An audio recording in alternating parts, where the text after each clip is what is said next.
Welcome to Let's Talk Business Phoenix, the Greater Phoenix Chamber's podcast. I'm your host, Todd Sanders, President and CEO of the Greater Phoenix Chamber. Each week, we tackle key issues affecting businesses, the community, and state, aiming to drive growth and overcome challenges while uniting community leaders to move Phoenix forward. Let's Talk Business Phoenix was produced in partnership with Ideas Collide, an agency offering a full suite of custom marketing solutions for your brand's unique challenges. Make a connection at ideascollide.com. Welcome back to the podcast. We have a tremendous show here today and a great guest. We have the CEO of SRP, Jim Pratt, joining us. Jim, thanks for being here. Appreciate it. Thanks for having me. What a pleasure, my friend. I know you've been really busy as you came on board, and then there's so much going on now, but thank you for taking the time to be with us. I think a lot of folks know you or have got to know you, but for those of us who maybe haven't got to meet you yet, tell us about yourself, and then more importantly, and I think more interestingly, something about yourself that we wouldn't find on your bio. My bio. Well, it's probably a pretty short story. Okay, well, let's hear it. But yeah, I would say in terms of my career, I've been at SRP a little over 40 years. My background is I'm an engineer. I know a lot of people hate that, but I chose that path, early on. Grew up at SRP, started out, spent a lot of time in power plants, kind of cutting my teeth and growing up. And then over the years, I won't bore you with all the different things because that is a long story, but just very, very fortunate to have a lot of opportunities to work in almost every aspect of the company. I would say tons of great mentors. I wouldn't try to list them because I know I would miss. You don't want to forget anybody. Yeah, right? I would forget somebody. You're right. And I would miss way too many. But probably one of the most interesting ones was the position I had before this was one where I was responsible for all of our customer stuff as well as some of our water stuff. Really helps you get a different perspective on things when you're dealing with customers all the time, which is very important. That's why we exist, right? At the end of the day, that's who we're really all about. So just been very, very fortunate. I've had a great, great career there at the end of the day. Now, how long? A little over 2 years. Just kind of getting your wheels under you. Yep. And I think it should be noted even today. I mean, you're not traditional CEO that's sitting behind a desk. You're on the field, I think, today. Yeah, I was this morning. Yeah. So no, I like to be out in the field with with people. Yep. Something about you that we wouldn't know that wouldn't be on your bio. The thing I get grief a lot about lately is I grew up in Montana. Okay. So everybody wants to know, is it really like Yellowstone? Right? And is that how it really is? So is it? No. Okay.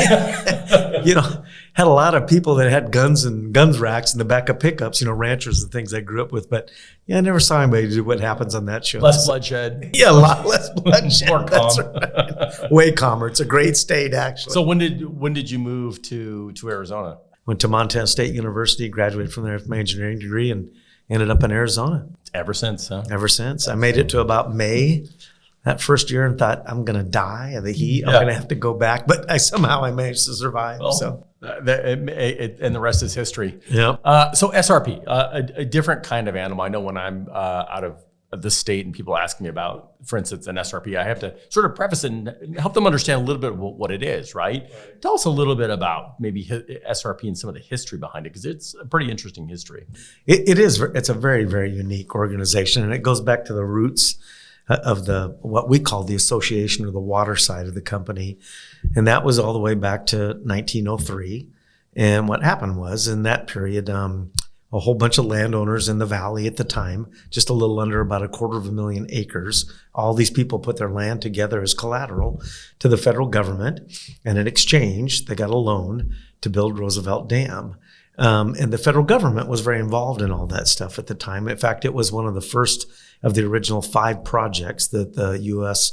Bureau of Reclamation started. And they were formed in 1902. And electricity was a very, very small part of it at the time. And then in 1937, the electric side of the business was really formed officially, which is a political subdivision of the state of Arizona. And the part that gets lost a lot of times, without getting way too far into the minutia, would be that the electric side really exists because at the time the state wanted to see water developed even more. So they made provisions within state statute to allow for an electric district that supports water and find that nexus between the two of them, because that's really important for economic development.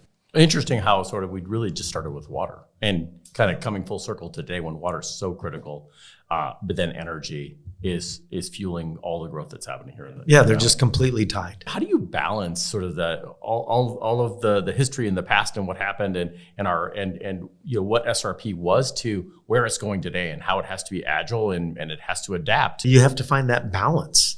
You can't go too far any one direction, or you're not really meeting the needs of what we've been able to determine that our customers really want at the end of the day. A lot of competing interests. Lots of competing interests. And so I would say the only way that I think you can really be successful at that is we actually talk about that all the time. I ask questions about that. My whole team does. All the employees do, actually, to try to focus on that appropriate balance at the end of the day. And that's kind of that, guiding light that we try to look at as you're going forward. I think one of the things that really has been out there a lot, at least in the recent history, is renewables. And the fact that, we're in Arizona, a lot of sunshine, solar should be something we're really focused on. Talk to us a little bit about SRP's efforts on the solar front, and how do you balance that with the other two pillars? Yeah, so that's a great question. That balancing act is a challenge, but let's start off with the renewable piece, especially in an area like ours. Lots of parts of the state of Arizona are growing tremendously, right? Mm-hmm. So if you think about without boring people with a bunch of numbers, which we can go down that path for those that might, like the engineer. You're an engineer. Yeah, the engineer that wants to do that, right? It's just natural. You can't hardly help it. My family picks up on that too, right? But if you look at like what the last couple of summers, we've set record peaks, right? Well, if you look at that peak load, and even if you just go out by 20, or what we would call our fiscal year 30, but when you hit that summer, we already expect that peak to go up by about 25%. So that's a tremendous amount. But with all the capacity that we're adding, about 85 to 90% of that will be renewables. It's just that, and I know for some people it's never fast enough. For others, they would tell me, I'd rather see you go build a new coal plant. And right? That's that diversity. That's those competing interests. And so we're always working to balance those. And what we've done today is we have some very rigorous planning processes that we've put in place to where we look at the reliability piece, because you have to meet that at a minimum, right? And then the affordability part is that gets into that speed. And so what we're trying to do at the moment is to basically keep that transition so that we've got price changes and other things like that that basically track the cost of inflation, right? As inflation's going up, we know some of that will hit us, but we're trying to stay in that kind of range as we move forward. So we keep the burden as low as we can, yet at the same time trying to make sure that we do meet the other needs that customers want. So it's a real balancing act. Yeah. So I guess one of the things that we're hearing about a lot more in terms of solar, because certainly there's the sun does revolve, or we revolve around the sun, and that means that there are periods of darkness, and certainly you're not going to be generating any kind of energy at that time. How efficient and how good are batteries today? Are they getting there to the point where we really can be able to do some good storage of electricity, or are we still a little bit out on that? I would say that there is technology today that's pretty good, right? Because of course, to your point, when the sun's shining, there's a lot of panels out there. You can generate a lot of electricity, and it's what I would call a very reasonable price, right? When it's generating. Then the key is, to your point, you've got to be able to store it. So the catch would be is you've got batteries today of a certain technology, but there's a ton of research going on with different types of batteries, or even without getting too geeky, for those that would remember this from when they were going probably through junior high science class and stuff, it's really just potential energy. You're storing something, and there's other ways to do that. An example would be, today on the salt system that we have on the Salt River side of things, we're able to do what we call pump storage, where you can take water from a lower reservoir, pump it into a higher reservoir at a time when there's excess energy or prices are low, and then you use it over peak. So we've got a very large project that we're looking at as well today that would do the same thing, where we would add more of that kind of capacity. So when you've got excess energy, pump water uphill, and then when you need peak power, then you'd let it come back down. And we have that ability to do it here in Arizona. I certainly didn't know that. And I think we're learning, for instance, from electric cars, that the technology is moving so rapidly that even from year to year, you're seeing some significant increases. And it's really hard to know where we're going to be in the next 2 to 5 years. Yeah, there's several different types of batteries that are going through research programs right now and things, and looking at different type of compositions and other things to improve that long term. So let's go to affordability. Okay. And certainly when I talk to colleagues around the country. I think we are in a really good spot here in Arizona writ large. But I know SRP just announced its intention to look at a price hike. Can you talk to us a little bit about that and where you're thinking about going? What's the strategy there? Let's start with this, and I'm not going to kid myself. Are customers ever going to say, yes, I want a price increase? No, and I don't mean that in a flippant manner. We get that. And we really, really do focus on that, and that's important. But let me maybe start at the highest level and talk about, well, what drives that? One of the first things for SRP is, and a lot of customers of ours don't really know this or remember it, is we're a not-for-profit entity. So a lot of times people think we're doing it because we want more profit. That is not the case for us, right? So that part of it sets up the first piece, right? And then what drives some of those other parts is, at the end of the day, we know that even as we grow, right, just like we were talking about, so whether it's fuel expenses, whether it's you go out and buy power, you generate power yourself, you add to the system, right? As the Metro Phoenix area grows, there's always going to be capital expenses, whether that's transmission, generation, distribution, things like that. Well, you have to fund that somehow, right? And the only way that we get funds is either directly the prices we charge customers, or we go out and we borrow money. And when we borrow money, that's still embedded in that cost because customers pay that. So we have a very, very keen focus on the affordability part. I know a lot of times, and rightly so, customers would say, well, don't increase, prices. Why don't you go cut? Well, we look at that too, right? Because that's part of the matrix. That's part of the matrix. We want to be as efficient as we can. Another part I think I would highlight is the fact that when we've got a little over 1 million residential customers, about 120,000 or so of those customers live at federal poverty level or below. And even if you increase that to say 200% of the federal poverty level, that's almost a third of our residential customers. So I do not take that lightly, that you've got that many people that every day they're struggling, right?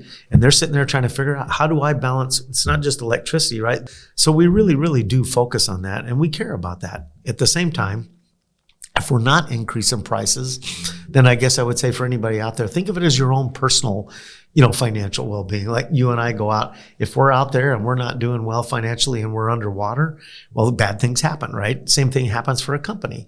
So you want to be in a position where you're strong financially. And the other thing that's beneficial is same thing as an individual. You go out to borrow money for a car or a house or whatever, the better your credit rating, the lower the interest rate is you pay. And so we look at that as well. So the lower the interest rate we pay when we borrow money to build things, and I'll explain that in a second, but the lower that is, the better it is for customers. The reason we do both is, and this gets kind of into the weeds, but it's a good thing to think about, is if I'm doing something today that's truly an expense for right now, well, then you would tend to say, well, the customers today should pay for that. But if I'm going to go build something like, say, a transmission line that you're going to assume is going to be around for 75 to 100 years, right? Well, that's something you would probably borrow money on, just like you would your house, versus you're going to go pay for groceries with cash today, right? Correct. But the house, you're going to stretch that over time. We would do that same kind of an approach as we're looking at how you want to try to attack that. So one of the things that we'll do even in this price process as we move forward, what we're doing is the net increase today is about 2.4% overall. Granted, for residential customers, that averages out to about a 3.5% increase. And we don't take that lightly, right? We'll look at that a lot. For an average bill at the moment, on the residential side, that's about $161 a month. Okay. That means you'd add about $5.60 to that bill. How are you looking at those folks at below the 200% of the federal poverty line? So there's programs we have today to help them with their bills. We're actually, and remember all the things that we're going to propose. This is a very, very public process. We'll take the next 2 months. We put all the information on our website. People can look at that. We'll hold public meetings. We'll get input. And then we go to our board, which will consider what management has proposed. And then they'll collectively look at that as well as all the input. But in that proposal, but would still have to get passed, is we're going to be looking at increasing the level where people can qualify for the programs that help, and then how much money as well that they get monthly, on a monthly basis, to help them with that. Because we recognize that's a lot of burden.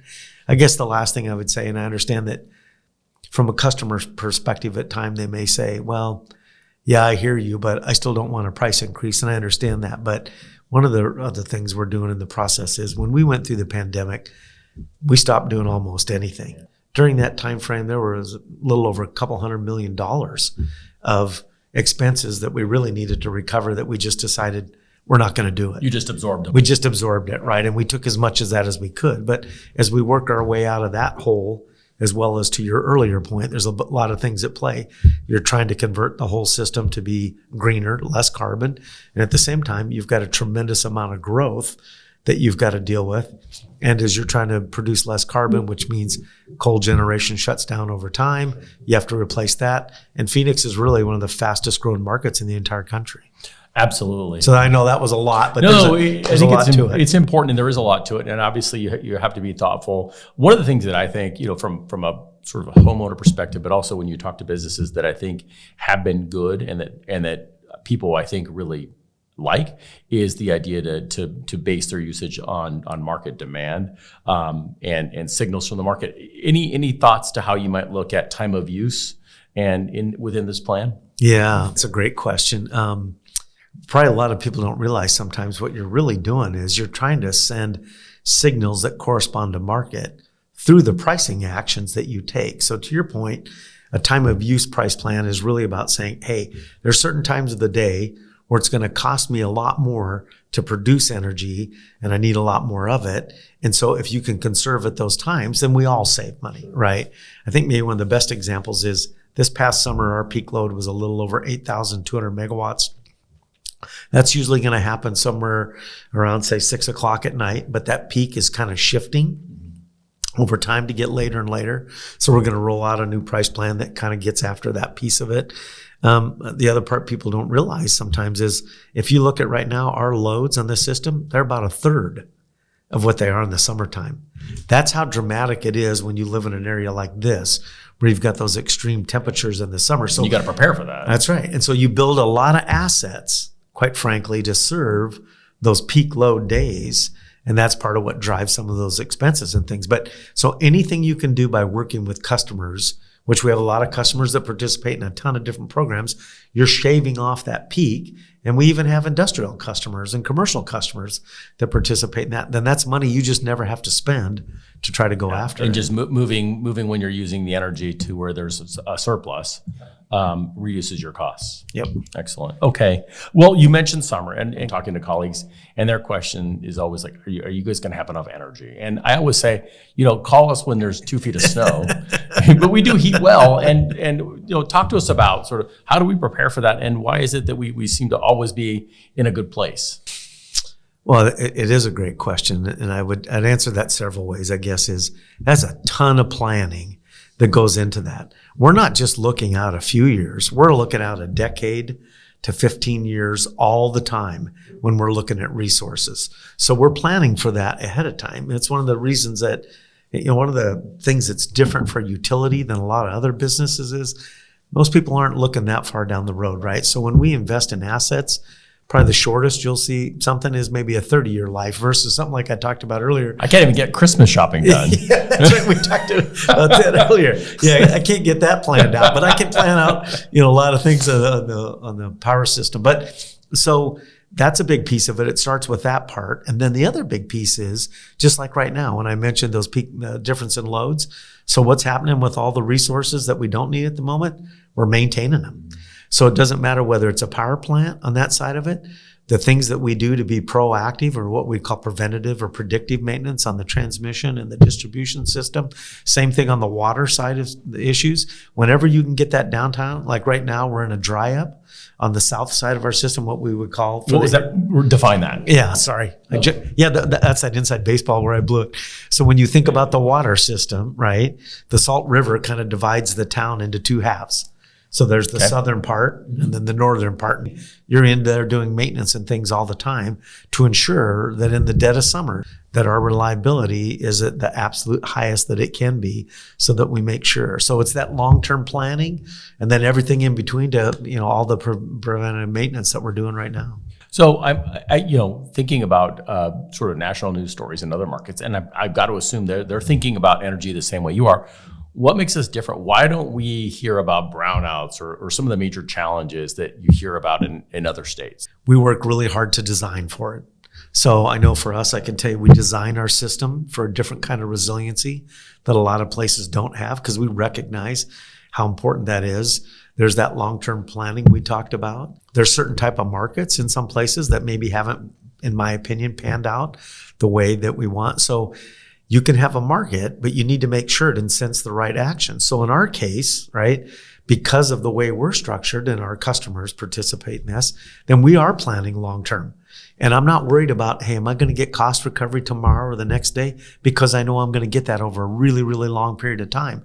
But we're able to go make those sound investments. So I'm not worried about a quarterly number or something like that at the end of the day. What I'm worried about is, have we made the right investments for the long term so that we meet those three pillars of affordability, reliability, and sustainability? To your point about the long term. Yep, I got to be focused on the long term. Well, given the pace of technology and the fact that you have to look at this, I'm sure that technology is something you're having to think about, not only today, but 5-10 years down the road. What kind of technologies are you looking at now for the future? Sure. So, we talked a little bit about batteries. I think you're going to find it. We have a lot of different things that we're doing with a lot of providers out there, I'll call, of those technologies.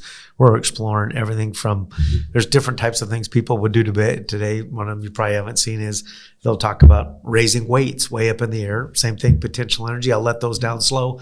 I'll generate electricity. There's the different types of batteries that exist. Different type of solar panel technology that continue to push to try to make some of that more efficient, right? Same thing even on the side of natural gas. When we use natural gas for turbines and things like that, every one of those industries is always trying to push the edge to try to go further and further to get efficiency gains. And we participate in all of those. So not only will there be new technologies that way, then I think you're also going to see, probably, in my opinion, kind of a renaissance of nuclear, but it's a little bit further down the road. Smart meters? Yeah, our whole system is smart meter. Okay, we're there. Frankly, yeah, we're there. We have been we're actually working on our third generation of smart meter, which for customers out there, some of them might not realize this, but today, let's hope you never have an outage, Todd. Okay, yes, let's hope that. But when you have that unexpected outage, the process where you can get a text from us saying, yes, we know you're out, and here's the estimated time to restore it, right? That's all a benefit of a smart meter, because that meter actually has a signal in it that sends back to us and says, hey, I'm out of power. Instead of people having to call and... Nobody's got to call. Right. We can tell from all of that, and we can narrow that down using the science of what meters are off, what transformer or a switch or a breaker or whatever, so that we know exactly where that point is that may have caused an issue, right? And so then we know how many customers are out. We can let them know, and then we can very quickly start to work on restoration. And can those pair with, for instance, with these new smart thermostats that people have, so that you really can get a sense for what kind of energy you're using and where you can conserve? Well, there are ways that you can pair with it, but probably the easiest way to do the part that you're talking about is there are different applications out there that could show you literally real time what your meter is saying you're using right now. And so for a business, that could really enhance the sort of the cost side of the equation. I do want to go back a little bit to water. Clearly, sure. Water is such a significant part of who we are in Arizona. Talk to us a little bit about conservation efforts in terms of water and where we are today. I mean, everyone kind of, at least out of state, there's always that big question, but where are we today in terms of water from the SRP perspective? Well, I guess let me start with this. For us, remember, our water really comes from all in state, right? Comes from two main rivers, the Verde River, which drains all the way from, literally up by Flagstaff and comes down that way. And then the Salt River, which comes out of the White Mountains, really kind of in the northeastern part of the state. So there's about 13,000 square miles of watershed that we manage. And where I would say we're at as a whole, actually, we're in a pretty good spot. So the area of the metro area that we provide water to, we're doing pretty good as a whole. So we've got wells that we can use if we're short on surface water. We balance that out and we do okay. But in terms of conservation, there's a lot of different things going on out there. We partner with the cities and other entities to do all kinds of things to save. And those are all beneficial, but I'd say there's probably two big things I would mention at the moment that I think we're really working hard on that are beneficial. One of those is on the Verde River. For those that are familiar with Bartlett Lake, that's Bartlett Dam that holds back that lake. We're in the process of initiating a project to try to raise that about 100 feet. which will provide about another 350,000 acre feet of water, which is a lot. But one of the things that's interesting out of that is it's not just for us. So there's cities and other entities that are going to very likely participate in that if we can get that project across the finish line. And that'll give them expanded rights for water that they can use anywhere within their city boundaries and things like that. So that's one where we're really trying to help buffer the supply, right? Increase the supply so that you've got margin in times when there is drought or things like that.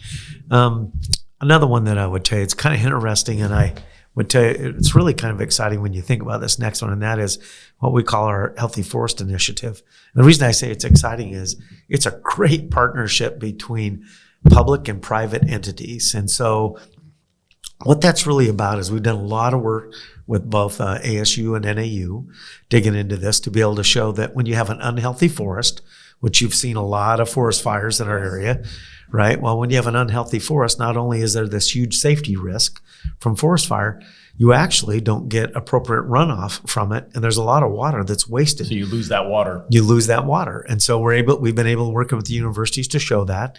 But then the other key is, we've got just amazing partners, and I'll throw out some names only because I want people just to understand this is how interested everybody is in water, right? So it starts with us working with, the Forest Service at the federal level, state forestry department, who is very supportive, the counties, people like that. In this case, the city of Payson.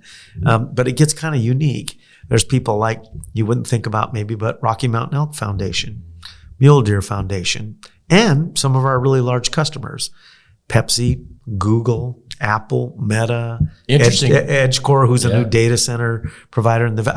There's a lot of people you put together there, but they're all doing it for the right reasons because they recognize how important that sustainability of renewable water supplies really is at the end of the day. And so the reason I mentioned that one is we're really trying to grow that we've got about 35,000 acres so far that we've managed to get through all of this partnership.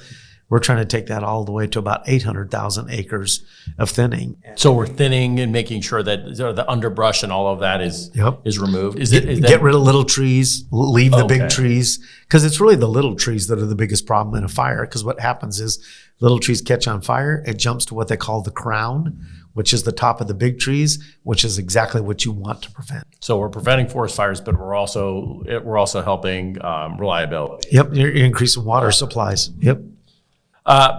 Let's then move, because that is a community play, I think, to a large extent, to sort of the engagement of SRP in the community, clearly. But what are some of the key initiatives for you and SRP in the community, and why? I would start with this. I think if you're going to be one of the major employers in the Valley, then you have a responsibility to the community. And it's really, I can honestly say this even before I ever got here. It's just kind of in our DNA. And I think a lot of that has to do with the fact that all of our employees live here, work here, right? They are obviously part of the community. Their families are part of the community. And we're very, very supportive of that. So there's all kinds of charities, that we support, and they're all obviously very critical and important. But I guess one of the things I would highlight that I'm always really, really very proud of is we have a program called our Boosters program. But every year, employees take their own money that they contribute. They can designate what charity it goes to. But this last year, we ended up with over $1.7 million, all out of their own pockets, right? And that just says a lot about their willingness to give back, to the community. And I think that's just huge because we recognize that we need to be a good community partner. And I think I can tell you when I'm out there meeting with my peers at times, if there's people that maybe businesses that are new to the community, I'm always trying to encourage them, you got to become part of the community because that's part of the benefit at the end of the day. Well, it's such an interesting dynamic. We talked about your being almost 2 years into this job, the huge demands just in terms of energy, in terms of water, but there's the community side. There's all of these things that are at play. And as the CEO, you're sort of leading that parade. How do you define leadership?